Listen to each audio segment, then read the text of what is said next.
ಎಲ್ಲರಿಗೂ ನಮಸ್ಕಾರ. ಬನ್ನಿ, ಮಾರ್ಚ್ 17ರ ಪ್ರಮುಖ ಪ್ರಚಲಿತ ವಿದ್ಯಮಾನಗಳನ್ನ ಒಟ್ಟಾಗಿ ನೋಡೋಣ. ಇವತ್ತಿನ ನಮ್ಮ ಚರ್ಚೆಯಲ್ಲಿ ರಾಷ್ಟ್ರೀಯ, ಅಂತಾರಾಷ್ಟ್ರೀಯ ಹಾಗೆ ನಮ್ಮ ಕರ್ನಾಟಕ ರಾಜ್ಯದ ಪ್ರಮುಖ ಸುದ್ದಿಗಳಿವೆ. ಸರಿ, ಹಾಗಿದ್ರೆ ಶುರು ಮಾಡೋಣ. ಮೊದಲಿಗೆ ರಾಷ್ಟ್ರೀಯ ಸುದ್ದಿಗಳು. ಮೊದಲನೇ ಸುದ್ದಿ ಭಾರತದ ಇಂಧನ ಭದ್ರತೆಗೆ ಸಂಬಂಧಪಟ್ಟಿದ್ದು. ಸದ್ಯ ಇರಾನ್ ಮತ್ತೆ ಇಸ್ರೇಲ್ ನಡುವೆ ನಡೀತಿರೋ ಸಂಘರ್ಷ ಇದೆಯಲ್ಲ, ಅದರಿಂದ ಭಾರತಕ್ಕೆ LPG ಮತ್ತು LNG ಪೂರೈಕೆಯಲ್ಲಿ ದೊಡ್ಡ ಸಮಸ್ಯೆಯಾಗಿದೆ. ದೇಶ ಒಂದು ರೀತಿ ಇಂಧನ ಬಿಕ್ಕಟ್ಟನ್ನ ಎದುರಿಸ್ತಿದೆ ಅಂತಾನೆ ಹೇಳ್ಬೋದು. ಹಾಗಿದ್ರೆ ಈ ಬಿಕ್ಕಟ್ಟು ಎಷ್ಟು ಗಂಭೀರವಾಗಿದೆ ನೋಡಿ. ಭಾರತ ತನ್ನ ಒಟ್ಟು LPG ಬಳಕೆಯಲ್ಲಿ 65%, ಅಂದ್ರೆ 2/3 ಭಾಗವನ್ನ ಆಮದು ಮಾಡಿಕೊಳ್ಳುತ್ತೆ. ಅದರಲ್ಲೂ ಮುಖ್ಯವಾಗಿ ನಾವು ಪಶ್ಚಿಮ ಏಷ್ಯಾದ ದೇಶಗಳನ್ನೇ ಅವಲಂಬಿಸಿದ್ದೇವೆ. ಇದೇ ಇವತ್ತು ನಮಗೆ ದೊಡ್ಡ ತಲೆನೋವಾಗಿರೋದು.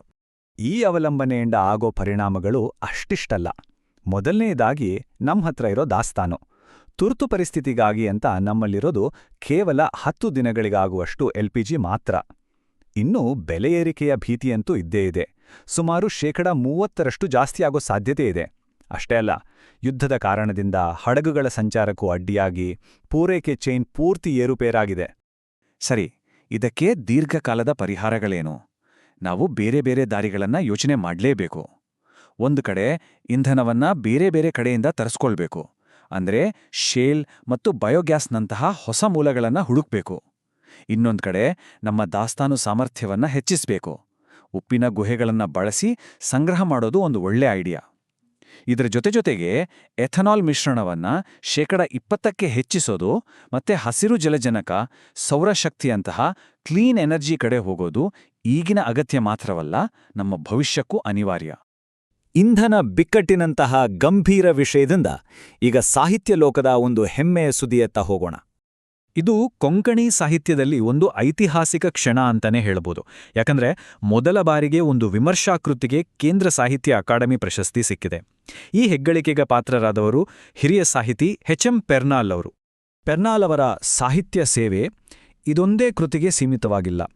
ಅವರು 4 ಕವನ ಸಂಕಲನಗಳು, 850ಕ್ಕೂ ಹೆಚ್ಚು ಕವಿತೆಗಳು, 100ಕ್ಕೂ ಹೆಚ್ಚು ಕಥೆಗಳನ್ನು ಬರೆದು ಕೊಂಕಣಿ ಸಾಹಿತ್ಯವನ್ನು ಶ್ರೀಮಂತಗೊಳಿಸಿದ್ದಾರೆ. ಅಷ್ಟೇ ಅಲ್ಲ, ಅವರ ಕಿಟಾಳ ಪ್ರಕಾಶನ ಮೂಲಕ ಹಲವಾರು ಹೊಸ ಬರಹಗಾರರಿಗೂ ವೇದಿಕೆ ಕಲ್ಪಿಸಿಕೊಟ್ಟಿದ್ದಾರೆ. ಸರಿ, ಈಗ ರಾಷ್ಟ್ರೀಯ ವಿಷಯಗಳಿಂದ ಅಂತಾರಾಷ್ಟ್ರೀಯ ವಿದ್ಯಮಾನಗಳ ಕಡೆಗೆ ಗಮನಹರಿಸೋಣ. ಅಮೆರಿಕಾದ ಮಾಜಿ ಅಧ್ಯಕ್ಷ ಡೊನಾಲ್ಡ್ ಟ್ರಂಪ್ ಹೊರ್ಮೂಜ್ ಜಲಸಂಧಿಯನ್ನು ರಕ್ಷಿಸೋಕೆ ಒಂದು ಅಂತಾರಾಷ್ಟ್ರೀಯ ಒಕ್ಕೂಟವನ್ನು ರಚಿಸೋ ಮಾತನಾಡಿದ್ದಾರೆ.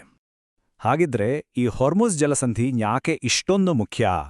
ಯೋಚನೆ ಮಾಡಿ, ಇಡೀ ಪ್ರಪಂಚದ ಒಟ್ಟು ತೈಲ ಸಾಗಣೆಯ 1/5 ಭಾಗ, ಅಂದ್ರೆ ಸುಮಾರು 20%ನಷ್ಟು ತೈಲ ಇದೇ ಜಲಮಾರ್ಗದ ಮೂಲಕ ಹೋಗುತ್ತೆ. ಹಾಗಾಗಿ ಇದನ್ನ ಜಾಗತಿಕ ಆರ್ಥಿಕತೆಯ ಜೀವನಾಡಿ ಅಂದ್ರೆ ತಪ್ಪಾಗಲ್ಲ.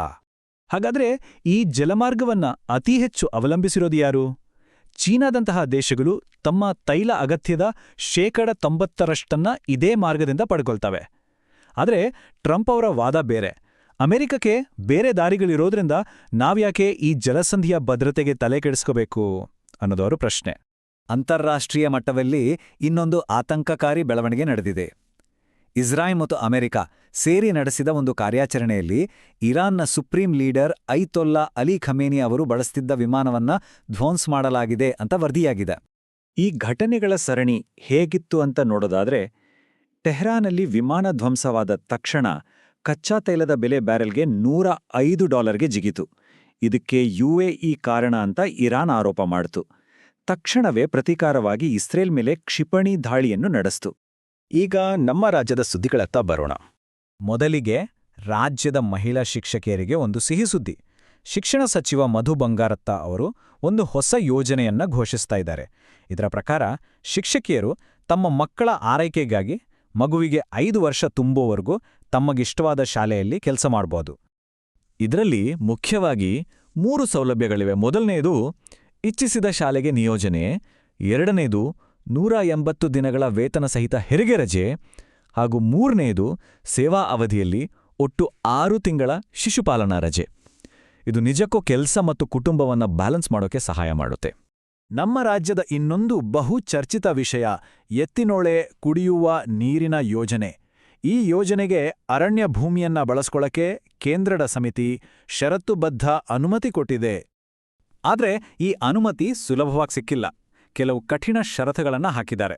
ಉದಾಹರಣೆಗೆ, ಬಳಸ್ಕೊಂಡ ಅರಣ್ಯ ಭೂಮಿಯ ಪ್ರಸ್ತುತ ಮೌಲ್ಯದ 5 ಪಟ್ಟು ದಂಡ ಕಟ್ಟಬೇಕು. ಆ ದಂಡದ ಮೊತ್ತಕ್ಕೆ ವಾರ್ಷಿಕ 12% ಬಡ್ಡಿ ಸೇರಿಸಬೇಕು. ಜೊತೆಗೆ ಕಡ್ಡಾಯವಾಗಿ ಪರಿಹಾರಾತ್ಮಕ ಅರಣ್ಯೀಕರಣ ಮಾಡಬೇಕು ಮತ್ತೆ ವನ್ಯಜೀವಿ ಸಂರಕ್ಷಣಾ ಯೋಜನೆಯನ್ನು ಸಲ್ಲಿಸಬೇಕು. ಈಗ ಒಂದು ಸಾಮಾಜಿಕ ಪಿಡುಗಾದ ಬಾಲ್ಯ ವಿವಾಹದ ಬಗ್ಗೆ. ಇದನ್ನ ತಡೆಯೋಕೆ ಕರ್ನಾಟಕ ಹೈಕೋರ್ಟು ಒಂದು ಬಹಳ ಮುಖ್ಯವಾದ ಆದೇಶವನ್ನ ನೀಡಿದೆ. ಹೈಕೋರ್ಟ್ ಆದೇಶ ತುಂಬಾ ಸ್ಪಷ್ಟವಾಗಿದೆ. ರಾಜ್ಯದ ಎಲ್ಲ ದೇವಸ್ಥಾನಗಳು ಹಾಗೂ ಕಲ್ಯಾಣ ಮಂಟಪಗಳಲ್ಲಿ ಬಾಲ್ಯ ವಿವಾಹ ನಿಷೇಧದ ಬಗ್ಗೆ ಜಾಗೃತಿ ಮೂಡಿಸೋ ಫಲಕಗಳನ್ನು ಕಡ್ಡಾಯವಾಗಿ ಹಾಕಲೇಬೇಕು. ಅಷ್ಟೇ ಅಲ್ಲ, ಪೋಷಕರು, ಪುರೋಹಿತರು ಮತ್ತೆ ಆಯೋಜಕರನ್ನು ಇದಕ್ಕೆ ಹೊಣೆಗಾರರನ್ನಾಗಿ ಮಾಡಿದೆ. ಇನ್ಮೇಲೆ ನಮಗೆ ಗೊತ್ತಿರಲಿಲ್ಲ ಅಂತ ಹೇಳಿ ಯಾರೂ ತಪ್ಪಿಸ್ಕೊಳ್ಳೋ ಹಾಗಿಲ್ಲ. ನಾವು ಇವತ್ತಿನ ಚರ್ಚೆ ಶುರು ಮಾಡಿದ್ದೇ LPG ಬಿಕ್ಕಟ್ಟಿನ ಬಗ್ಗೆ ಅಲ್ವಾ? ಅದಕ್ಕೆ ಸಂಬಂಧಪಟ್ಟ ಹಾಗೆ ರಾಜ್ಯಕ್ಕೊಂದು ಸಮಾಧಾನದ ಸುದ್ದಿ ಇದೆ. 26,000 ಟನ್ LPG ಹೊತ್ತ ಶಿವಾಲಿಕ್ ಅನ್ನೋ ಹಡಗು ನವಮಂಗಳೂರು ಬಂದರಿಗೆ ಬರ್ತಾ ಇದೆ. ನೋಡಿದ್ರಲ್ಲ, ಅಂತಾರಾಷ್ಟ್ರೀಯ ಮಟ್ಟದ ಒಂದು ಸಂಘರ್ಷ ನಮ್ಮ ಅಡುಗೆ ಮನೆಯ ಗ್ಯಾಸ್ ಸಿಲಿಂಡರ್ ಮೇಲೆ ಹೇಗೆ ಪರಿಣಾಮ ಬೀರುತ್ತೆ, ರಾಜ್ಯ ಸರ್ಕಾರದ ಒಂದು ನೀತಿ ಒಬ್ಬ ಶಿಕ್ಷಕಿಯ ಕುಟುಂಬಕ್ಕೆ ಹೇಗೆ ಆಶ್ರಯ ಆಗುತ್ತೆ, ಹಾಗೆ ನ್ಯಾಯಾಲಯದ ಒಂದು ಆದೇಶ ಇಡೀ ಸಮಾಜದ ಭವಿಷ್ಯವನ್ನೇ ಹೇಗೆ ಬದಲಿಸಬಲ್ಲದು ಅಂತ. ಈ ಎಲ್ಲಾ ಘಟನೆಗಳನ್ನು ಒಟ್ಟಾಗಿ ನೋಡಿದಾಗ ಜಗತ್ತಿನಲ್ಲಿ ನಡೆಯೋ ಪ್ರತಿಯೊಂದು ವಿಷಯವೂ ನಮ್ಮ ಜೀವನದ ಜೊತೆ ಹೇಗೆ ಬೆಸೆದುಕೊಂಡಿದೆ ಅನ್ನೋದು ಸ್ಪಷ್ಟವಾಗುತ್ತೆ ಅಲ್ವಾ?